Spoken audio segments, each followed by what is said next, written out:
ভারত পাকিস্তানের মধ্যে লেগে গেছে নতুন সংঘর্ষ। এরই মাঝে আমাদের হাতে এসেছে সবথেকে গুরুত্বপূর্ণ তাজা আপডেট সংবাদ। প্রথমেই জানাবো, উত্তরপ্রদেশে মসজিদ মাদ্রাসা টার্গেট করে উচ্ছেদ চালাচ্ছে নরেন্দ্র মোদী। ভারত নেপাল সীমান্ত সংলগ্ন বিভিন্ন এলাকায় মাদ্রাসা ও মসজিদ মুসলিমদের স্থাপনাকে গুড়িয়ে দিচ্ছে নরেন্দ্র মোদী সরকার। রাজ্য সরকার দাবি করে সরকারি জমিতে তৈরি এসব মসজিদ মাদ্রাসায় ধর্মীয় জঙ্গি তৈরি করা হচ্ছে এবং তাদের এই প্রতিষ্ঠানের কোনো কাগজপত্র নেই। এছাড়াও ওই এলাকায় ওই মসজিদ মাদ্রাসায় নাকি জাল টাকা তৈরি করা হয়, এই অভিযোগ করেছে তারা। তবে মাদ্রাসার পরিচালকরা জানিয়েছেন এই অভিযোগ ভিত্তিহীন। এরপর জানাবো, যুদ্ধবিরতির মধ্যেই এবার ভারতীয় সীমান্তিরক্ষীর গুলিতে পাকিস্তানি নিহত। দুই চিরবৈরী ভারত ও পাকিস্তানের মধ্যে যুদ্ধবিরতির মাত্র 2 সপ্তাহ পর সীমান্তে ফের রক্তক্ষয়ী সংঘর্ষের ঘটনা ঘটেছে। ভারতে অনুপ্রবেশের চেষ্টায় অভিযোগে পাকিস্তানি এক নাগরিককে গুলি চালিয়ে হত্যা করেছে ভারতের সীমান্তিরক্ষী বাহিনী বিএসএফ, খবর এএফপি। এবারে জানাবো, ভারতের পানি বন্ধের প্রতিক্রিয়ায় পাকিস্তানের জোর প্রস্তুতি। ভারতের পক্ষ থেকে ইন্দাস পানি চুক্তি স্থগিত করার পর পাকিস্তান দ্রুততম সময়ের মধ্যে দেশের জলবিদ্যুৎ প্রকল্পগুলো সম্পন্ন করার ঘোষণা দেয়। আজ পাকিস্তানের ফেডারেল পরিকল্পনা মন্ত্রী আহসান ইকবাল জানান, ভারতের পানি আগ্রাসন ঠেকাতে এবং দীর্ঘমেয়াদে পানি নিরাপত্তা নিশ্চিত করতে ডায়ামার, ভাষা ড্যাম সহ সব হাইড্রো প্রকল্পের কাজ অগ্রাধিকারের ভিত্তিতে শেষ করা হবে। এবারে জানাবো, প্রধান উপদেষ্টার সঙ্গে সাক্ষাৎ শেষে যে প্রতিক্রিয়া জানালো জামাত। দেশ ভালো থাকলে আমরা সবাই ভালো থাকবো বলে মন্তব্য করেছে বাংলাদেশ জামাত ইসলামের আমির ডাক্তার শফিকুর রহমান। আজ রাতে প্রধান উপদেষ্টা ডক্টর মোহাম্মদ ইউনূসের সঙ্গে সাক্ষাৎ শেষে তিনি এসব কথা বলেন। সাক্ষাতের সময় জামাতের 2 সদস্যের প্রতিনিধি দল উপস্থিত ছিল। তারা হলেন জামাতের আমির এবং নায়েবে আমির সৈয়দ আবদুল্লাহ মোহাম্মদ তাহের। এর আগে বিএনপির 4 সদস্যের একটি প্রতিনিধি দল প্রধান উপদেষ্টার সঙ্গে সাক্ষাৎ করে। এবং সর্বশেষ জানাবো, বিতর্কিত সাংবাদিক মুন্নী শাহর 18 কোটি টাকা জব্দ। বিতর্কিত সাংবাদিক মুন্নী শাহ ও স্বার্থ সংশ্লিষ্ট ব্যক্তি প্রতিষ্ঠানের 35টি ব্যাংক হিসাবের মোট 18 কোটি টাকা ফ্রিজ করেছে সিআইডি। এতে স্থিতি রয়েছে মোট 18,53,739 টাকা। প্রিয় দর্শক, এতক্ষণ শুনছিলেন সংবাদ শিরোনাম, এবারে বিস্তারিত। তবে তার আগে বন্ধুরা, অনুরোধ থাকবে এই সংবাদটিতে একটি লাইক দিন। এই চ্যানেলে আপনি নতুন হয়ে থাকলে আমাদের সংবাদটি দেখতে দেখতে চ্যানেলটি সাবস্ক্রাইব করে রাখুন। কমেন্ট করে বন্ধুরা আপনার মূল্যবান মতামত জানিয়ে দিন আপনি বিশ্বের কোন দেশ থেকে বা বাংলাদেশের কোন স্থান থেকে আমাদের সংবাদটি দেখছেন এবং শুনছেন। আর বন্ধুরা, ভারত পাকিস্তান যুদ্ধে আপনি কোন দেশকে সমর্থন করেন কমেন্ট করে জানিয়ে দিন। এবারে বিস্তারিত। যুদ্ধবিরতির মধ্যেই ভারতীয় সীমান্তিরক্ষীর গুলিতে পাকিস্তানি নিহত। 2 চিরবৈরী প্রতিবেশী ভারত ও পাকিস্তানের মধ্যে যুদ্ধবিরতির মাত্র 2 সপ্তাহ পর সীমান্তে ফের রক্তক্ষয়ীর ঘটনা ঘটেছে। আন্তর্জাতিক সীমান্ত অতিক্রম করে ভারতে অনুপ্রবেশের চেষ্টার অভিযোগে পাকিস্তানি এক নাগরিককে গুলি চালিয়ে হত্যা করেছে ভারতের সীমান্তিরক্ষী বাহিনী বিএসএফ, খবর এএফপি। আজ বিএসএফ এর প্রকাশিত এক বিবৃতিতে বলা হয়েছে, স্থানীয় সময় সন্ধ্যায় ভারতের গুজরাটের রাজ্যে বানাসকাঁঠা জেলার সীমান্ত এলাকায় এক সন্দেহভাজন ব্যক্তিকে কাঁটাতারের দিকে এগিয়ে যেতে দেখে গুলি করে ভারতীয় সীমান্তরক্ষীরা।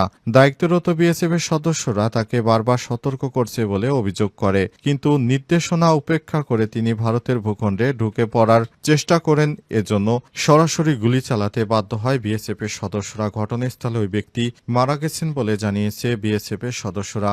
এই ঘটনার পরই পুরো এলাকায় চাঞ্চল্যের সৃষ্টি হয়েছে এবং পুরো এলাকায় আতঙ্ক বিরাজ করছে।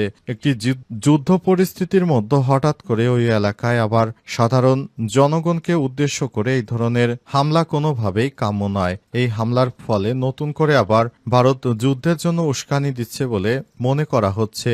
এই ঘটনার পর আবার 2 চিরবৈরী দেশের মধ্যে নতুন কোনো সংঘাত ঘটে কিনা সেটি এখন দেখার বিষয়। আশা করা হয় 2 দেশের মধ্যে শান্তিপূর্ণ অবস্থান থাকুক, কিন্তু তারপরও যদি 2 দেশের মধ্যে তাদের ভিতরে আবার নতুন করে কোনো ঝামেলা সৃষ্টি হয় সেটি অত্যন্ত দুঃখজনক ব্যাপার হবে। উত্তরপ্রদেশে মসজিদ মাদ্রাসা টার্গেট করে উচ্ছেদ অভিযান চালাচ্ছে ভারতের হিন্দুত্ববাদীরা। ভারত ও নেপাল সীমান্ত সংলগ্ন বিভিন্ন এলাকায় মসজিদ ও মাদ্রাসা বিভিন্ন স্থাপনা গুড়িয়ে দিচ্ছে নরেন্দ্র মোদীর সরকার। অভিযান চালাচ্ছে উত্তরপ্রদেশে।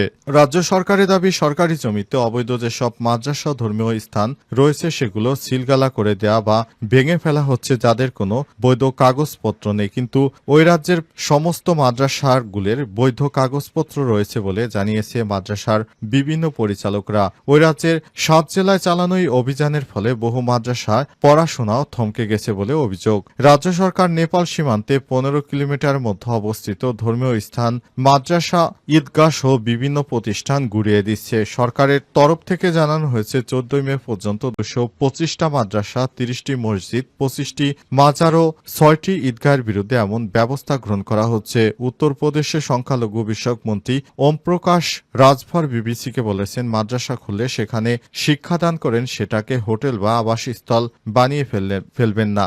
যেখানে বিদেশিরা এসে বাস করলে আশঙ্কা তো সৃষ্টি হবে। শিক্ষাদানের পরিবর্তে সেখানে অন্য কোনো কাজ হলে তার তদন্ত করা হবে। তদন্তে দোষী প্রমাণিত হলে ব্যবস্থাও নেওয়া হবে। যারা নিরপরাধ তারা সেখানে শুধু শিক্ষকতা করছেন, তারা নির্ভয়ে কাজ করতে পারবেন।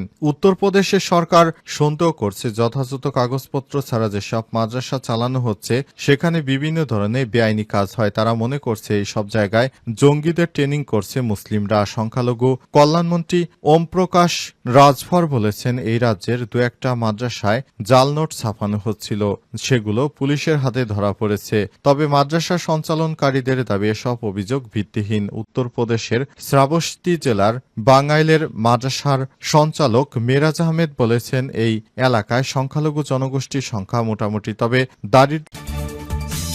ভারতের পানি বন্ধের প্রতিক্রিয়ায় পাকিস্তানের জোর প্রস্তুতি। ভারতের পক্ষ থেকে ইন্দাস পানি চুক্তি স্থগিত করার পর পাকিস্তান দ্রুততম সময়ের মধ্যে দেশের জলবিদ্যুৎ প্রকল্পের নির্মাণগুলো সম্পন্ন করার ঘোষণা দিয়েছে। আজ পাকিস্তানের ফেডারেল পরিকল্পনা মন্ত্রী আহসান ইকবাল জানান, ভারতের পানি আগ্রাসন ঠেকাতে এবং দীর্ঘমেয়াদে পানি নিরাপত্তা নিশ্চিত করতে ডায়ামার, ভাষা ড্যাম সহ সব হাইড্রো প্রকল্পের কাজ অগ্রগতির ভিত্তিতে শেষ করা হবে। সম্প্রতি ভারতে অধিকৃত জম্মু কাশ্মীরের পেহেলগামে ভয়াবহ সন্ত্রাসী হামলার ঘটনায় ইসলামাবাদকে দায়ী করে ভারত সেই ঘটনার প্রতিক্রিয়ায় ১৯৬০ সালে ইন্দাস পানি চুক্তি স্থগিত রাখার সিদ্ধান্ত নেয় দিল্লি।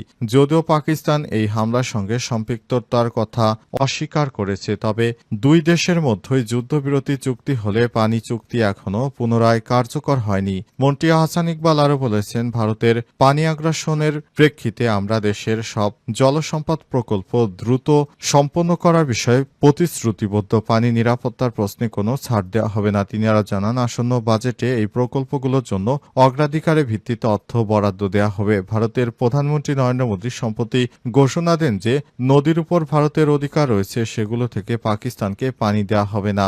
এর জবাবে পাকিস্তান আন্তঃবাহিনী জনসংযোগ পরিদপ্তর ISPR এর মহাপরিচালক লেফটেন্যান্ট জেনারেল আহমেদ শরীফ চৌধুরী জানান, এই ধরনের চিন্তা পাগলামি ছাড়া কিছুই নয়। প্রায় ২৪ কোটি মানুষের পানি বন্ধ করা বাস্তবিকভাবে অসম্ভব। আল জাজিরাকে এক সাক্ষাৎকারে তিনি বলেন, শুধুমাত্র উন্মাদ ব্যক্তি ভাবতে পারে যে ভারত পাকিস্তানের পানি পুরোপুরি বন্ধ করতে পারবে। আহসান ইকবাল আরও জানান, বাজেট বিলম্বিত হওয়ার কারণ হল প্রধানমন্ত্রীর বিদেশ সফরে রয়েছেন এবং ঈদের ছুটি চলছে। তিনি জোর দিয়ে বলেন, বিতর্কিত সাংবাদিক মুন্নি শাহর ১৮ কোটি টাকা জব্দ। বিতর্কিত সাংবাদিক মুন্নি শাহর স্বর্ণ ও স্বার্থ সংশ্লিষ্ট ব্যক্তি প্রতিষ্ঠানের ৩৫টি ব্যাংক হিসাবে মোট ১৮ কোটি টাকা ফ্রিজ করেছে সিআইডি। এতে স্থিতি রয়েছে ১৮,১৬,৫৩,৭৩৯ টাকা। সিআইডির বিশেষ পুলিশ সুপার জসিমউদ্দিন খান আজ জানান, মুন্নি শাহ তার স্বামী কবির হোসেন কর্তৃক সাংবাদিকতা পেশাকে ব্যবহার করে বিধির বহির্ভূত প্রভাব খাটিয়ে প্রতারণা ও চাঁদাবাজির মাধ্যমে অর্থ উপার্জন করে। অবৈধভাবে উপার্জিত অর্থ নিজ ও স্বার্থসংশ্লিষ্ট ব্যক্তি প্রতিষ্ঠানের নামে পরিচালিত ব্যাংক হিসাবের মাধ্যমে লেনদেন করে বলে সিআইডির কাছে অভিযোগ আছে। অভিযোগের ভিত্তিতে CID financial crime unit money laundering প্রতিরোধ বিধিমালা ২০১৯ মোতাবেক সন্দেহভাজন ব্যক্তি ও তার স্বার্থসংশ্লিষ্ট ব্যক্তি ও প্রতিষ্ঠানের বিরুদ্ধে মানি লন্ডারিং অনুসন্ধান শুরু করে। প্রাথমিক অনুসন্ধানে ব্যাংক হিসাবগুলো লেনদেন সন্দেহভাজন মনে হলে সেগুলো অবরোধ করার আবেদন করা হয়। অনুসন্ধানকারী কর্মকর্তাদের আবেদনের পরিপ্রেক্ষিতে আদালত মুন্নী শাহ, তার স্বামী কবির হোসেন এবং তার স্বার্থ সম্পৃক্ত ব্যক্তি ও প্রতিষ্ঠানে নামে থাকা মোট 18,16,53,739 টাকাসহ 35টি ব্যাংক হিসাব অবরুদ্ধ বা ফ্রিজ করার আদেশ দেন। মুন্নী শাহ, তার স্বামী কবির হোসেন এবং তাদের স্বার্থ সম্পৃক্ত ব্যক্তি ও প্রতিষ্ঠানের বিরুদ্ধে মানি লন্ডারিং প্রতিরোধ বিধিমালা 2019 মোতাবেক অনুসন্ধান চলমান রয়েছে বলে জানান সিআইডির বিশেষ পুলিশ সুপার।